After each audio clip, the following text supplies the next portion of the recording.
I can't tell you how glad I am to be here with you today after what was a harrowing moment of my life about 164 hours ago. Let me set the scene, but before I do, let me bring in the two people that are the reason you listen/watch this show. Kristen Elanius, Damien Den. Hello. Hello. Good day. Almost died last week. Oh. But not officially like an official almost death, like a near miss. None of that. It was more of the prospect of at any moment things could have gone hairy, and the show would have officially been called Kristen and Co. Dame, let me set the message for you here, okay? Mm-hmm. The message. Yeah, that's right. Whatever. Driving to Memphis, as my daughter once tried to convince us, it's called Memphis without the H, just Memphis. She has the confidence of a middle-aged man sometimes, and when she was 9 years old, she tried to convince us that it is in fact Memphis, Tennessee, and that went on for 6 months. Anyway, we're driving to Memphis. Theodore, his soccer coach, and I, last Friday afternoon. Now, you're driving from Indiana to Indianapolis, specifically to Memphis. You don't really feel as though a blizzard is going to nearly take your life, especially when you leave. There's literally nothing happening meteorologically.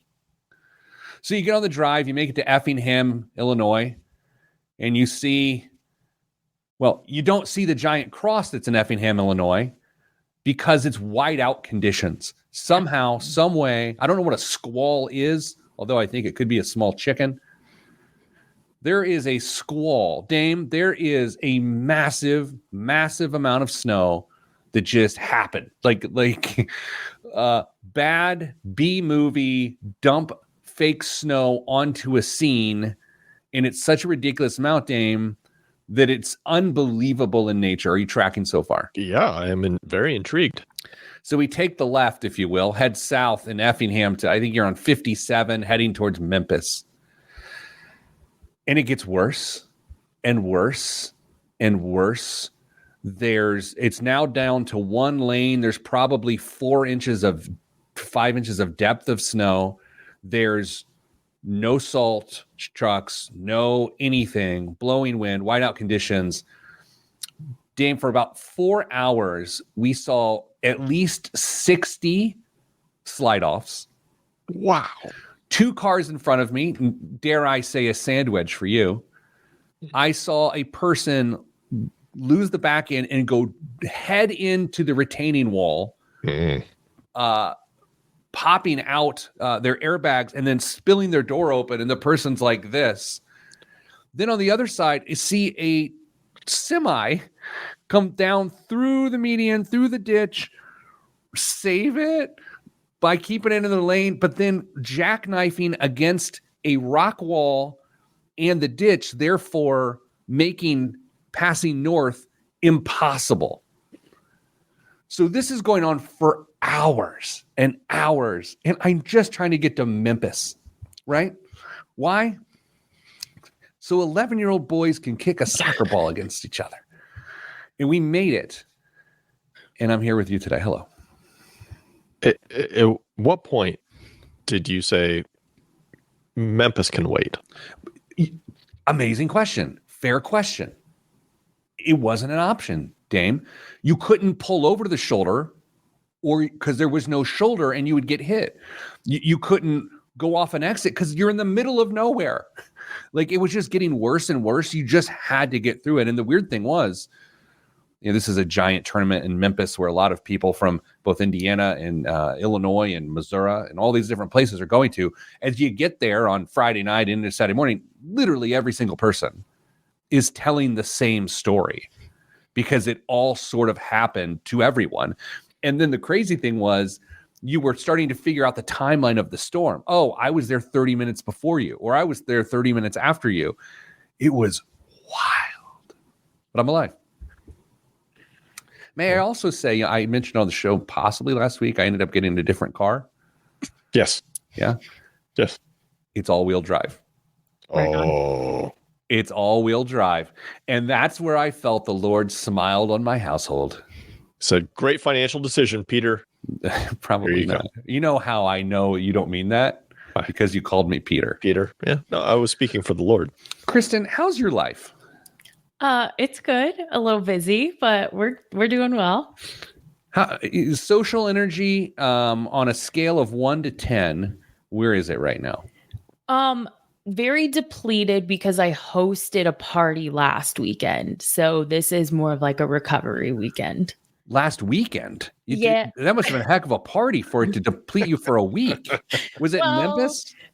No, just did a brisket on the Traeger, had a bunch of people over for the NASCAR race that got delayed. So then we watched Purdue lose, and just an afternoon of a lot of fun and a lot of friends. So, Dame, where's your social tank? I'm in a pretty good spot right now. See the end of swim season just over the next horizon. So we're going to have a little bit of at home time or more at home time for the family. So it's a sprint to the finish for us. And Chris asked a really interesting question in the live chat. What kind of party depletes a person for an entire week? Like, Kristen, did you have too many no ranch waters? Like, what's going on there? I did not, gentlemen. I actually didn't drink at all. It's just that I like to be like the perfect host. And so making sure everyone is like taken care of. Like, do you have anything to drink? Like, I'm like cleaning up the kitchen. And so it just like, I put a lot of pressure on myself to make sure everyone has a good time, I guess. Dame, I think it's time to test whether she really is the perfect host by asking a series of questions that we believe makes a perfect host. So may I begin? I'll help you understand the spirit of this, Dame. Continue. Yeah, absolutely. Yeah, continue. Kristen, were there pigs in a blanket? No. That's your criteria. That's what you lead with? Yeah. There was a brisket. Was there barbecue meatballs with grape jelly, Midwest style? No. Dame? Was there a crock pot full of small smoky wieners with barbecue sauce? Little Smokies. No, It was brisket vibes. It was brisket tacos, brisket sandwiches, brisket nachos. It was like every variety of brisket was available. I'm sensing a porkless party. That's true. Not the perfect host. No one try again. Sorry. No one that attended the party raises hogs. So don't ever invite me to a party if there's not going to be swine to dine. Yeah, I'll revoke your future invitations. Lee says hello. I saw Lee last night at a soiree, business / celebration function situation. And can I tell you, I don't have time for this today, unfortunately. Like, we've got to go because I have to do a thing at the top of the hour. But I have to tell this story, and it's in Lee has witnessed it. Awkward moment last night. Awkward moment. So, first of all, I'm at a concert venue last night. It's a concert venue business party thing. So I'm in this concert venue, and I'm thinking to myself, of course, with Kristen's face she's making right now, like, how uncomfortable am I at a concert venue? Were you sick? Yeah. No. I mean, there was a concert, and then I left in the middle of the first song because I music and me and live and so Dame, I'm there and they're playing on this very large screen a video tribute to why we're there. And as part of that tribute, I was actually interviewed to talk about what was happening, along with a bunch of other business leaders and whatnot. And it's a very well done video. So it pops up on the giant screen. Dame, my head looked like Barry Bonds' head when he was allegedly taken. At some point in time, my head got giant. I looked like a Macy's Thanksgiving parade float balloon. There was various people interviewed. My head, it looked like remember when Rosie O'Donnell's head seemed like it was very large? Yeah. My head looked giant. It was like Barry Bonds, Rosie O'Donnell somehow started a family, and I was their love child, and that was the size of my head last night. Could I potentially convince you for Halloween this year just to walk around with like little ropes hanging off of your body at different places and say you're an escaped Macy's Day float? We're at week 6. So, Dave, that's amazing. I didn't laugh like super loud, but that's very funny. And it deserves a check mark for you. I'll try and do a little bit better, but that's 6 weeks in a row. We'll start. Dave, I'm not in a place where I'm really loving my body right now. We don't want to shame anything. Sure. However, that was humbling. Like my head looked, Chris, I don't know. You were go to like the state fair and they've got like the world's largest gourd or like a pumpkin situation going on. I look like I at least got a white ribbon on my head for the size of my neck gourd. Oh no, like reserve grand champion, yeah. Yes. Not even. Yeah. Not even grand champion. Just reserve. What's reserve grand champion? Second place? Second place, I think. It's called reserve grand champion? Yeah. Oh my God, our society's going the wrong direction. Lee, I'm going to need a screenshot, a still of that video. Yeah, Lee, go ahead, send it, please. Damn. And here's the thing. I'm used to seeing myself on screen or hearing my voice on this or that. So I'm kind of over it. I don't care. There's something about it last night. I think my social energy was low, or I just had a long day. I was like, I was just like, I was like, oh, get this guy away. Okay, let's start the show in 3. Oh, I'm not ready. Oh my gosh, I really have to get going here.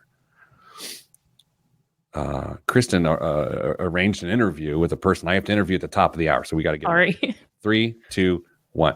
This week on the Pete the Planner Show, we answer your money questions. Here's how the show works. You email us, askpete@petetheplanner.com. That's askpete@petetheplanner.com. And you know what?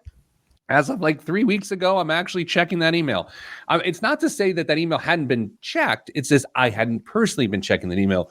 I had someone doing it. Speaking of someone, I have 2 of those. One is Kristen Elanius. The other is Damian Dunn. On the count of 3, they will say hello together. But the way the audio mixes for the show, you won't hear one of them. That's the funny part. 1, 2, 3. Hello. Hello.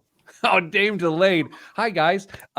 So we have got topics today ranging from daily pay to 2 emails that were sent to askpete@petetheplanner.com that oddly enough, I didn't read. Okay, so let's begin. Kristen, we got an interesting question from our colleague Chad Force this week. It's Chad Meadows, formerly the drummer of an all-girl band in college. Indeed. True. Also drummer for Achilles' Last Stand, Which is ALS. ALS, good name for a band. Anyway, so Chad sent us a question this week, and it was really to you and I. He's trying to work through a situation for a client. Mm-hmm. What are your thoughts on earned pay benefits, essentially payday advances on hours already worked? I'm not a big fan, but want to make sure we're aligned and I'm not missing anything. I might be equating it too closely to payday loans. Kristen, do you feel like you can give a simple explanation of this? I think so. I want to make sure I also understand it. And so as I understand it, the employee, potentially hourly employee, we'll just use that example. They work on a Monday. They could then get those wages on a Tuesday after their Monday shift, as opposed to waiting to payday, correct? That's the way I interpret it. Okay. And I still think there is something called daily pay, which is your debit card, if you will, Mm-hmm. gets filled up with those days' wages at the conclusion of the shift. And then, of course, there's payday advance, which is for, in many cases, wages that have not yet been earned. So it's like an IOU on time. Dame, maybe let's start with the IOU on time. You can form your own opinion, but I think it's kind of going to go this way. We don't love it for the person, and we don't love the companies offer it. I don't know. Very, very convincing. Well said. Well, I asked you a question, and I didn't want to force you to agree with me, so I tried to go with a little. I think that arrangement sets a very tough road for somebody to try and do any significant financial planning, personal financial planning going forward, where you have access to your wages and future wages ahead of time, because it just seems like you have a never-ending a new amount of cash in your checking account available to you to spend however you so choose. Now, I completely get it when people feel like they are behind on bills and they want to make that right and spend that money on things that they owe. I get it, or get some food or whatever that is. However, when you have that money available to you and you know there's going to be more money tomorrow, it can nudge people in the wrong direction. It allows them to potentially spend money in ways where they should be spending it or saving it elsewhere. And it's a bad temptation to dangle in front of some people. Kristen, you think we need to do a quick privilege check here? We probably should have started the segment Probably. here.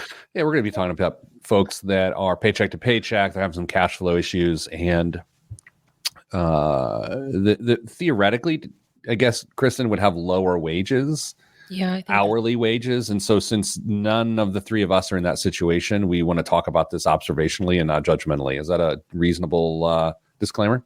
I think that was perfect. So can I ask the two of you a question as an observer? So first, a little bit of backstory. So there's a very big financial institution that offers essentially advances on future paychecks. Lehman Brothers. Is it Lehman Brothers? It is. Bear Stearns. He's a genius. Oh. So, but I've observed a lot of those situations where people will pull from their future check, and the incentive for that institution to do that was because then they would turn around when people continued to get further and further behind. And then they'd be like, oh, well, actually, we can offer you a personal loan. And I felt like that setup was very predatory. Is that SoFi? No. Oh. And I thought that setup was predatory in a lot of cases. What's the angle for the employer offering this? I have a theory on that. Who is it? I want to know. I don't know if I should say on the air. Slack it to me. I'll say it on the air. Oh, well, then I might as well say it on the Who is air. it? It's Navy Fed. Navy Fed. Oh. Navy Federal Credit Union. Oh, okay. So now where I'm going. Okay, I see. If you have an active duty checking account, at least they used to let you pull from a future paycheck because they knew the money was coming. And then people would come to me with personal loans because they continued to get further and further behind. And so I understood from a business perspective, not an ethical perspective, why they would do that. I don't get the employer's angle here. All right. So Dame, I have it. First of all, that's we're not going allegedly. We're just saying sort of this is our observations, anecdotal observations around what just happened. That's terrible. Dame, here's my theory on this. Kristen just grimaced. It's okay. It's fine. It's fine. Dame, my theory on this is employers love to offer benefits that people use, and therefore they're deemed popular benefits that people are appreciative of. I know in the midst of what business we've conducted in the last several years, that sometimes employers are making these financial wellness benefits like daily pay part of their roster because of this, because people love it and people use it. But that doesn't mean it's a good thing, right? Yeah, absolutely. I'm struggling. I'm trying to think of another example of a benefit that is offered to individuals that they really probably shouldn't use, if at all possible. I don't know. It seems like this is really an odd one, and I don't get it. On YouTube Live right now, Robert, no last name, it's like Jack A or Prince, noted tipped employees get paid every day at end of shift and make it work. Kristen, what say ye? Have you ever worked in food service? I mean, clearly you're the queen of hosting parties. It doesn't serve little smokies, but do you have you ever been in food service? I've not worked as a tipped employee. I've worked like in that space, but I was making an hourly wage. All right, so what about this tipping idea? Does it work, or is it just, that's hard because it's based on your observed experiences. And I have a lot of friends who have worked in this space who feel like they have to take that next shift because they're financially working, like they are, their bills need to be paid by that shift.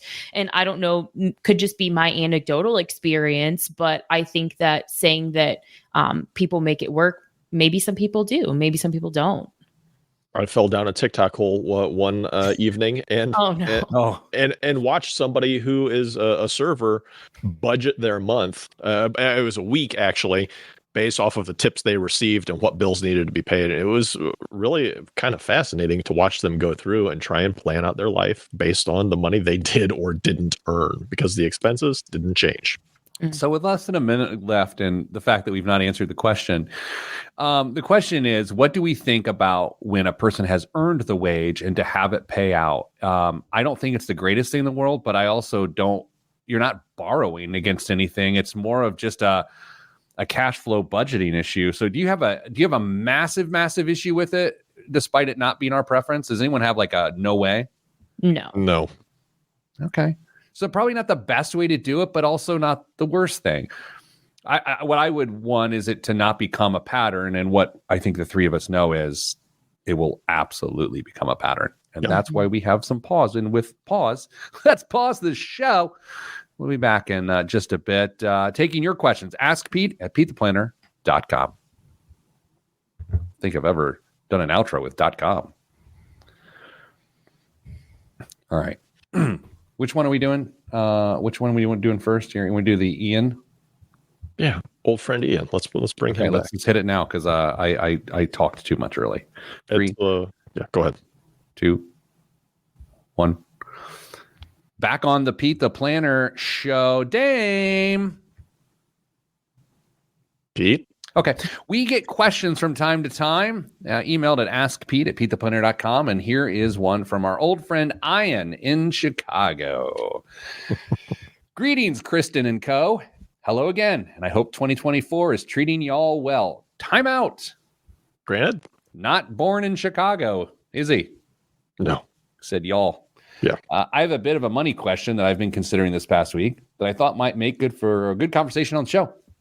My organization just went through a sudden round of layoffs, and while I'm safe for now, my team and I were notified that our positions will be terminated at the end of October unless new revenue is found. Time out. Ooh, aggressive, but I'm so sorry. That is disconcerting information, and I'm expressing empathy to you. But Dame, I do need to take a weird left turn here. The phrase "unless new revenue is found" is really hitting me in a weird spot. Wait, are they just expecting folks to go around and pull up couch cushions in the office and see what they can dig up, or what? I don't know. As someone who's in charge of a sales team and that has a meeting in like an hour, I'm going to be like, have we found any new revenue? Anyway, continue on. Admitting that that's a while away, I've been thinking about how to shore up my finances ahead of October in case I cannot find a new role before that deadline and or additional funding to fund my team isn't found for my team. Running through all the options. Example, front loading my 401k so I max that out before Q4, cutting expenses like streaming services, paying down credit card debt, continuing to repay myself for the car and increase liquid savings versus paying down more debt. I'm curious if you have either a list of other money moves that would be the gold standard for someone in this position or a list of some pitfalls. I've never been through a future. You know what? Let's just stop there. It's just very in Ian style. It is. He is the James Patterson of emailers. It's very long. It's like the grapes of wrath. And also, Kristen, have you ever heard someone give two more glaringly different examples, like front loading a 401k to max it out and cutting streaming services? Those are on the opposite sides. I haven't, but it makes me really proud of Ian. I think that that's phenomenal that you're willing to make the little sacrifices as you go and also make the contributions that future you deserves. So go, Ian. He did list in point number 5, and we didn't even make it to point number 1. While this was a long email, it was a full 50 words less than my one last March progress. You know, that's hilarious because we didn't even get there. That's Pete's attention span for some of these emails. Dame just swallowed an entire amphibian family. Yeah, I did. That was great. We hit mute and clear your throat, baby. We can't ribbit answers to people. No. Kristen, where do you begin with this? I perhaps am a little more on the conservative side here, knowing, first of all, I do not, if you came to me and you were like, so Kristen, you're going to be fired in October, but we'd like you to stay until then. I really like you guys, but like, I don't know if that is something that I could do to be like, I'm hoping that I'm still going to be around, but I might not be. I think that's a hard thing. I absolutely agree, Ian. The first money move Ian needs to make is start interviewing for new jobs.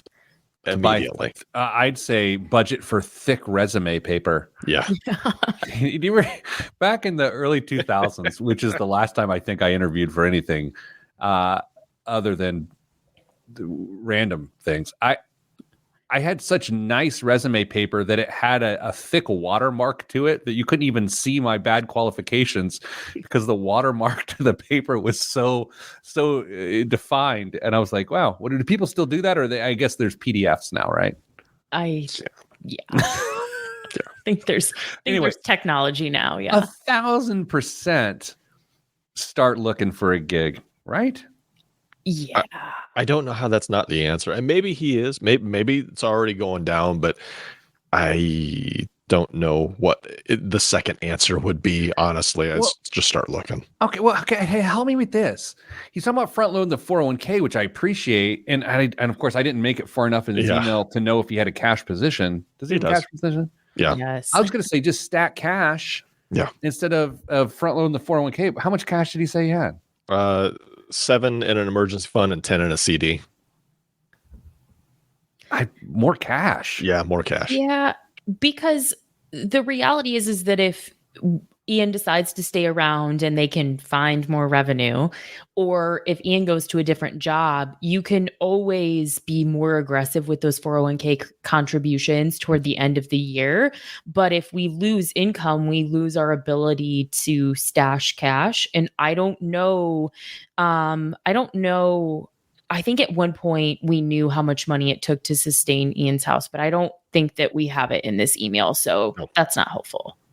Here, over the years, we've read enough of these emails, and in the course of you all's work, you've read enough emails where you just grow to trust the person. Mm-hmm.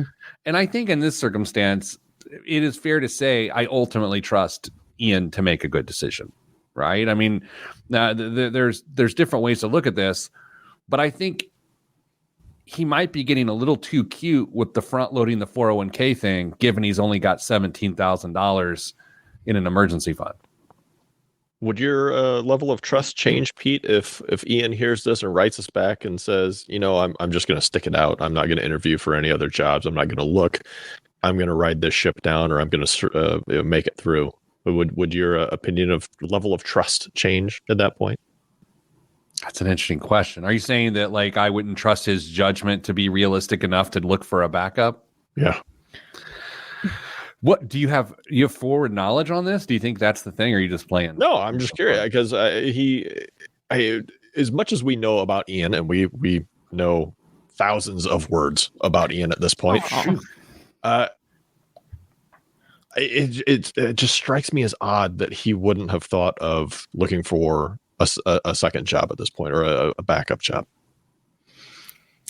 What if this is a really high paying position, or what if Ian's in a really niche field, or what if this company culture is okay, maybe the revenue isn't there, but maybe this is just the best place that Ian's ever worked.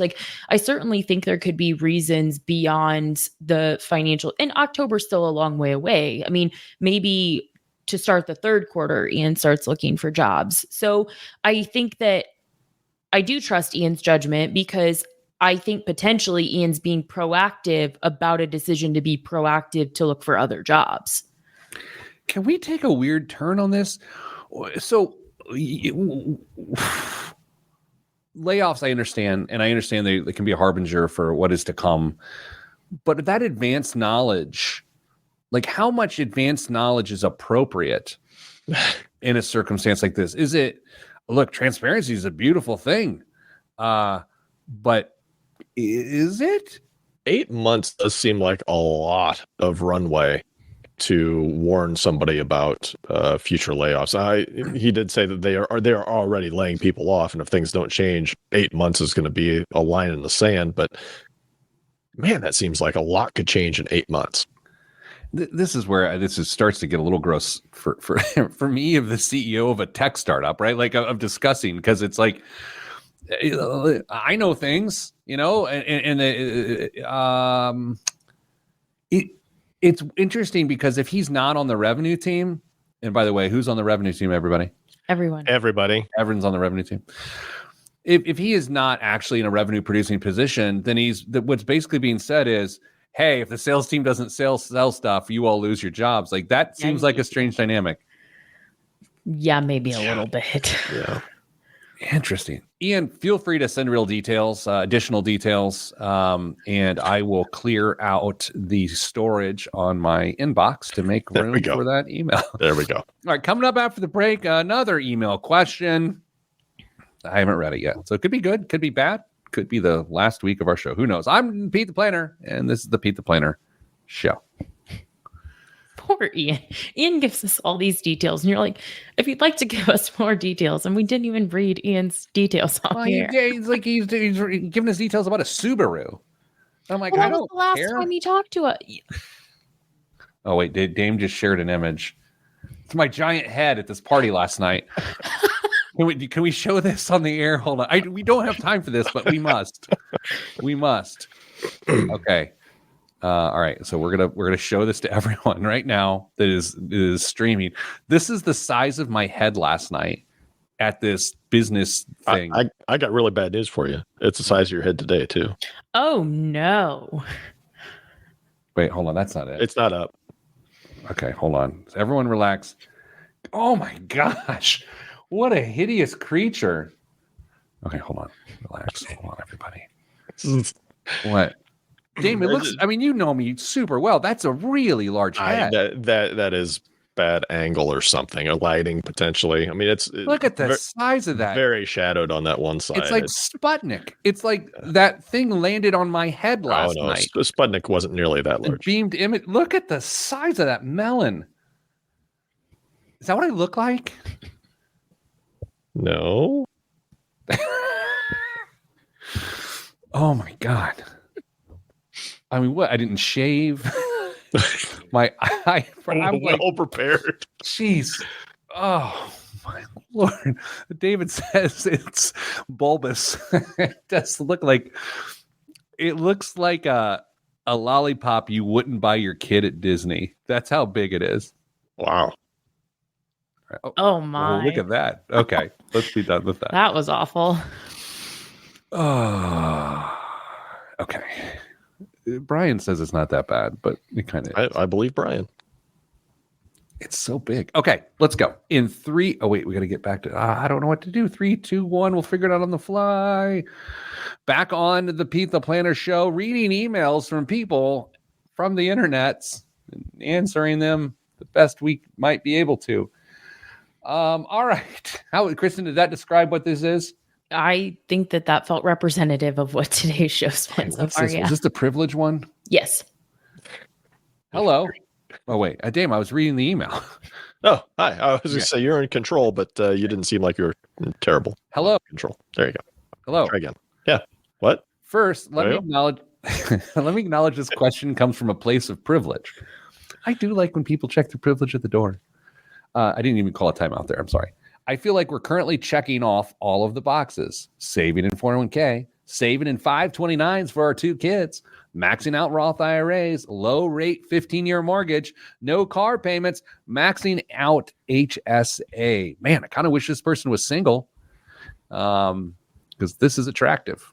It's very attractive. Like, Kristen, if you're on like a dating website or something like this, like a match.com, a 401k match.com, it's for financial romance. I just came up with a new business. No, you didn't. Oh, no, man. you didn't. What? Have you apparently, we can't blow up the segment, but you just apparently haven't talked to Ellie this week. Is it a thing? Not for 401ks, but for credit scores. What? Yeah. I don't want to blow up the segment. This is the segment. But wait. Segment blown up. There's a dating website based on credit scores? Yes. Ellie sent it to me this week and was like, have you seen this? And it was like on Instagram Reels or something. And there is now a dating service where people are matched based on their credit score. And if I recall, you have to have a minimum score to sign up. Could it be called FICO or Fido, where it's like the person's got a good score, they're a dog? Oh, That's what I would call it. FICO or Fido.com. that was pretty quick, actually. Well, that's my job. I'm literally the only thing I'm good at is coming up with turns of phrase within 3 seconds. It's my only talent. Yeah. Not yours. I'm just kidding. I'm sorry, I'm kidding. Okay, back to the email. In addition to the above, my spouse and I also feel very strongly about continuing to save in non-retirement investments. We've been saving and living like this since we were married 13 years ago. We've had a couple of small inheritances, company buyouts that we've saved instead of spent. When we were both working and childless for the first 7 years of our marriage, we lived mostly off one salary. Now I stay at home with our 2 children, ages 3 and 6. Whew. Which brings me to my question. How do you set good financial goals? My husband feels we should continue to invest in our non-retirement savings, which I would be fine with, except that we have no goals for that money. Any suggestions? Do I have to read any more of this email? I feel like I'm good. I think. Yeah, you're probably all right. Okay. Signed. Oh, no name. No name. Okay. I can't believe this is an email because Mrs. Planner and I were talking about this last night as the future state version of this couple. What? Okay. So let me explain. This is us, right? I mean, this is a very similar situation here. Yeah. We have a specific fund, very specific fund that we've been saving in that didn't have a financial goal. So like when we first got married, I think Mrs. Planner put like $2,500 in like a mutual fund. And then every month, literally since then at NAV, she's been putting in $50. And it's like 50 grand now. But it was literally, that's because we're really old, right? Right. Yeah. But there's never been a purpose for this money. It was just literally saving to non-qualified money for whatever. And so we're having this conversation here in the last couple of days revolving around, okay, well, now I think we have an idea for that money, and it feels weird, Dame, because we never really had a goal for it. So is it in fact good because now we're flexible, or had we been saving towards something more directly, would it be more gratifying? Do you have an opinion on that? I think you can go either way. What I do know is that you need to have a very open and frank discussion about appropriate uses for that money, or agreed upon uses for that money. Now, maybe somebody says, you know what, I just want to have an additional fund for retirement. I think that's potential for that non-qualified account. But maybe there's vacations. Maybe you've got 2 kids. Maybe there's going to be a wedding that has to be paid for in there. Maybe the 529 savings isn't going to be enough, and you want to have a little overrun on for additional college costs. The point is, you have to know what you are going to allow yourself to dip in there with, or within there for, so you don't dip in there for everything. Now, it sounds like the other side of this equation, the non-emailer, doesn't want to dip into there for anything, but you have to be able to free yourself up to use that money, or it's just going to sit there and grow and grow and grow. And you're going to find yourself, gosh, I don't know what in the world I want to do that with. It's a bigger problem waiting to grow if you don't address it now. Kristen? Can I bring up something that I didn't get good vibes about that may not have been the intention of the emailer, but reading between the lines a little bit gave me pause? Oh, I'm so excited for whatever comes out of your mouth next. Well, because this could turn into a controversy. This might make it to Reddit. It's probably going to feel controversial, and this could not be representative of their situation, but the emailer is a stay-at-home mom. Sure. And their spouse, their husband, works. This is going to get controversial. And she said, any suggestions I make, my husband feels aren't necessary or realistic, but has no thoughts on what the money's for. I don't love that. It feels like there maybe isn't the same value placed on what she wants to do with the money. And maybe that's not the intention, but I don't love it. Can I ask another really uncomfortable question to follow that one up? Yeah. What if the money is just in his name and it's not a joint tenants account? I really don't like that.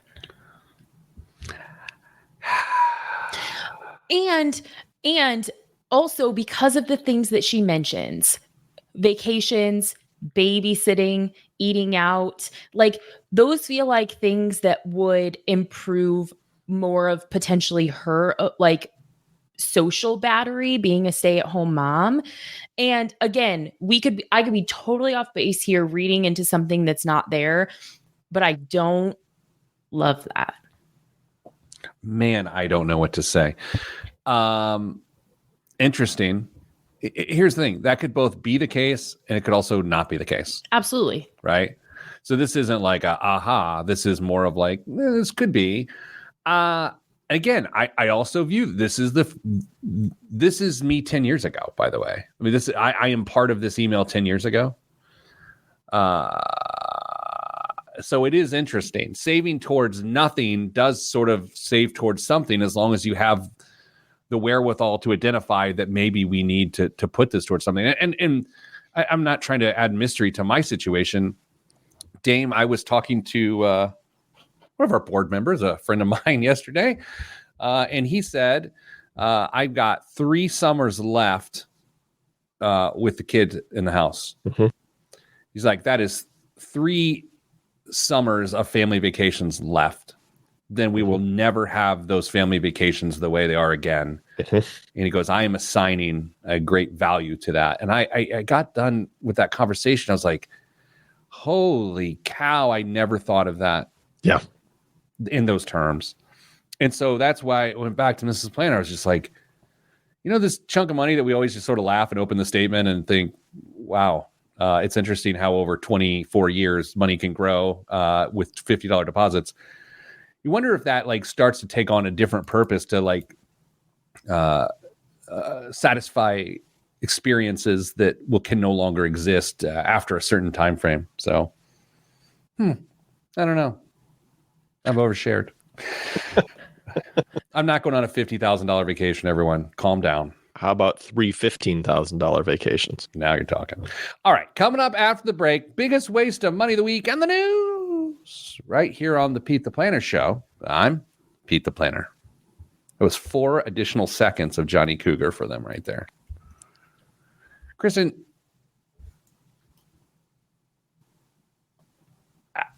I don't want to say you're on to something. I think that, but I do think what you've said is possible, right? Yeah, it's right. One of those things like it's like a LSAT, like just because it's this, it doesn't mean it's that, but it's sort of like that is in the realm of possibility, but I don't think it is certain. I agree. I also think that I think I would feel differently if the husband had sent the email, but knowing that the email came from the person who potentially feels like they're not being heard is what kind of pushed me to be like, I'll also say again, 10 years removed from this situation, we don't have time for this.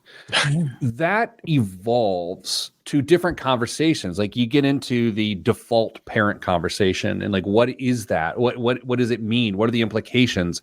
What are the mental and emotional burden of being the default parent? And again, 10 years removed from this exact situation, it's not marginal. It's a thing, and it sneaks up on you because it works. And then you're like, holy cow, I don't actually know the kid's pants size. And then you're thinking, well, that's trivial. No one cares. But it's like, yeah, that and 10 million other pieces of information that I don't know means that the burden of that goes on one person. Mm-hmm. And how do you explain to a person that you don't know the kid's sock size is a problem for me without it sounding ridiculous when in fact it is a problem? That's where I think this actually heads. I'm going to do something here. Kristen, I hope you don't get upset at me. Listener, if there's more that you want to share with us and just get not necessarily for a radio show or anything else. If there's anything else you want to share with us and talk through, send another email. Kristen and I'd be happy to take. I mean, Pete, maybe. I don't know if you really want Pete's advice on this or not, but Kristen and I'd be happy to exchange some emails with you and see if we can maybe give you some help in this case. And feel free to tell me I'm wrong. I could Please. totally be wrong.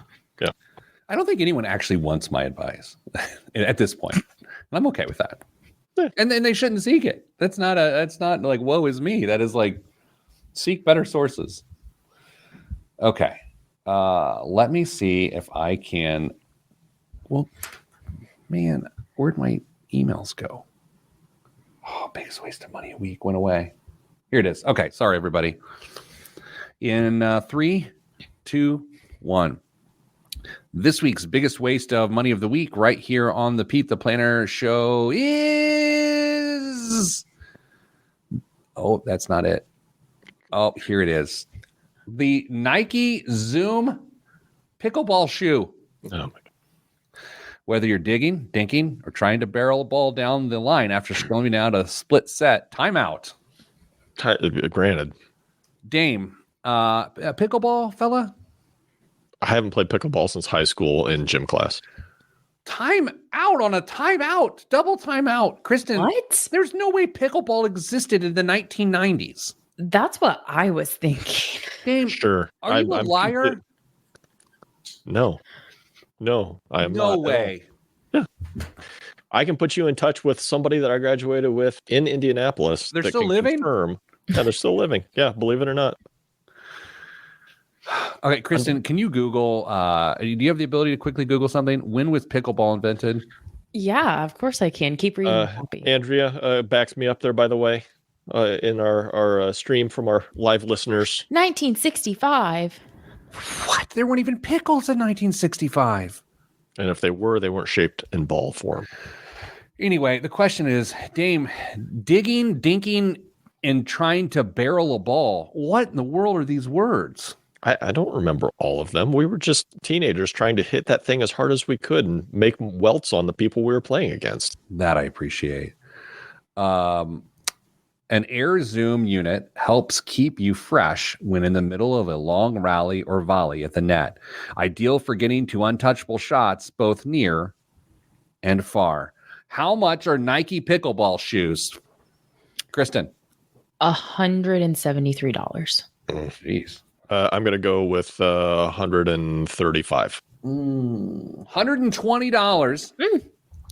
I mean, Dame, I don't know about you, but I feel like I've got too many shoes for too many things as is. Yes. To have a distinct pickleball shoe. Yeah. Well, I mean, they may be non-market. Certain courts may have certain requirements, and you have to have a special Non-marking sole. Is that where you were going? Yes. Beautiful. Dame, what's it like? President Biden canceled $1.2 billion of student loan debt. Nearly 153,000 people got an email from the White House yesterday notifying them that they no longer owe the Department of Education any money because of President Joe Biden's new Save Repayment Plan. The program's first wave of total student loan forgiveness, which comes almost 6 months ahead of schedule, applies to anyone who has been paying on small federal loans of $12,000 or less for at least 10 years. The Biden administration says it has canceled a total of $138 billion in federal student loans, which the president is looking to emphasize on the campaign trail. Kristen, you are our resident student loan expert. Thoughts? That's true.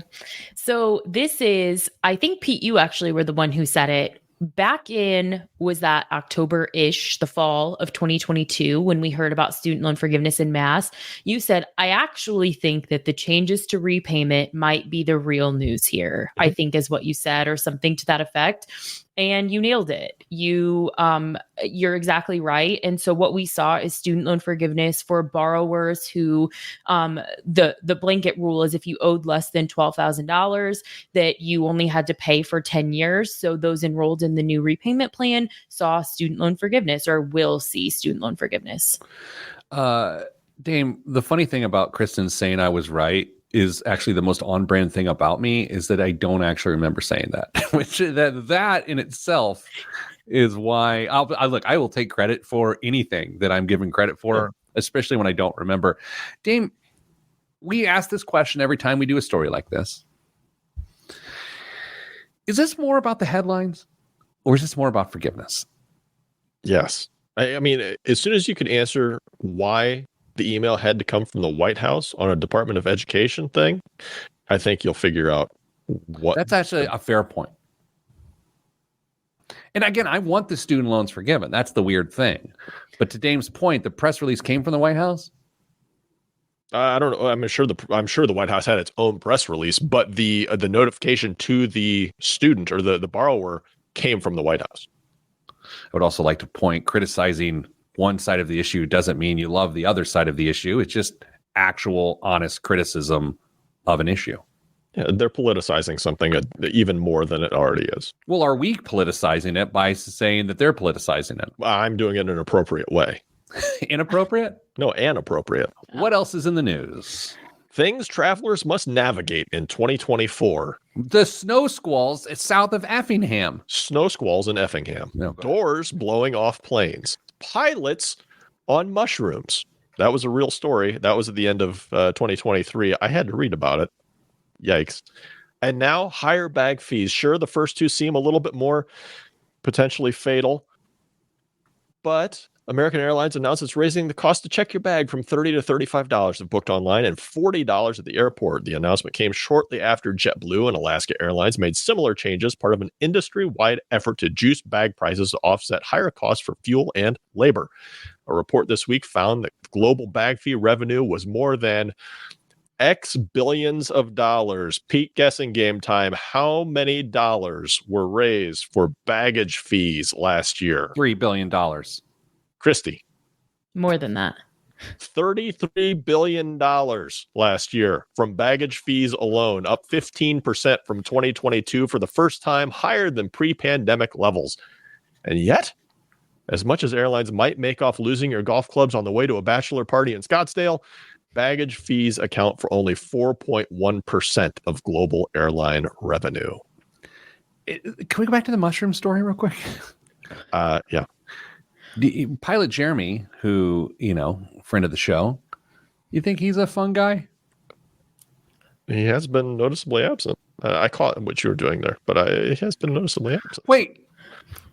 This is the rule of the show. Can't laugh at me. Is this like, okay, Dame gets 6 weeks in a row and then I am not rewarded with laughter?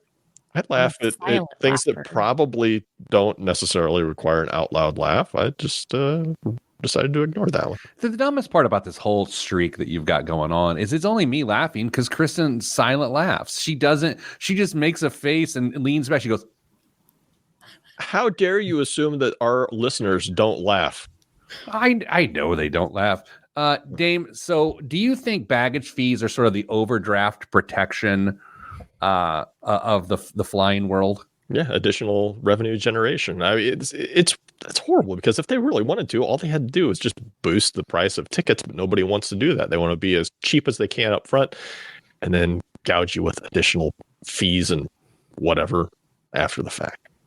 Kristen, I turn into a different person at the airport. Dame and I have flown together. Mm-hmm. You and I, Kristen, have not flown together yet. I get so nervous about having space in the overhead bins for my carry-on, especially under rules like this. This will only make that worse for everywhere except Southwest.